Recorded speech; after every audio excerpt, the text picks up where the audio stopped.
చేస్తున్నాను. మీరు కేవలం భూములు మాత్రమే ఇవ్వలేదు, ఉత్తరాంధ్రకు బంగారు భవిష్యత్తు ఇచ్చారు. నేడు ఉత్తరాంధ్రకి ఇంటర్నేషనల్ ఎయిర్పోర్ట్ వచ్చింది. ఉత్తరాంధ్రకి అంతర్జాతీయ ఐటీ దిగ్గజం గూగుల్ వచ్చింది. ఉత్తరాంధ్రకి ప్రపంచ స్థాయి స్టీల్ కంపెనీ ఆర్సీఆర్ మిత్తల్ వచ్చింది. ఇంకా ఎన్నెన్నో.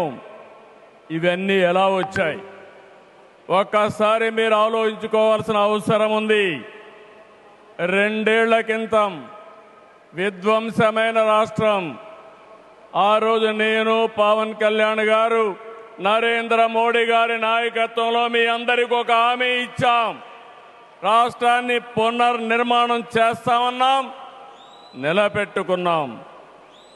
మోడీ గారి చేతుల మీదుగా ప్రారంభించుకున్న ఎయిర్పోర్టు ఉత్తరాంధ్రకు ఒక మణిహారం.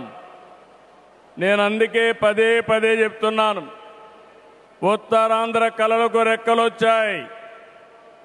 ఎర్ర బస్సు రాదన్నారు, ఎయిర్ బస్సు వచ్చింది. అవహేళన చేసిన వాళ్ళు అడ్రస్ లేకుండా పోయే పరిస్థితికి వచ్చారు. ఆ రోజు ఎన్నో ఈ ప్రాంత ఆశలని, ఆకాంక్షల్ని తక్కువ చేశారు, అడ్డుపడ్డారు. అన్ని అధిగమించాం.